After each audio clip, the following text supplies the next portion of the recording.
Казвам се Марина Иванова от град Севлиево. Аз съм биоенерголечител. Лекувам успешно всякакъв вид заболявания.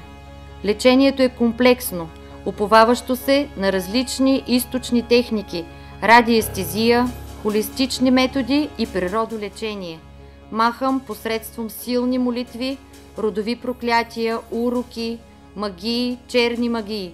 Мога да изчистя земя или помещение, апартамент или къща от негативни енергии и влияния. Правя амулети за защита. Рисувам картини, които също лекуват.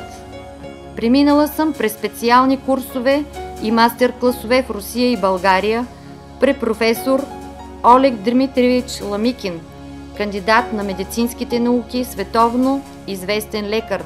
Получил знанията си непосредствено от тибетски целители и наставници. Получил е и награда и е признат за природолечител номер 1 в Русия.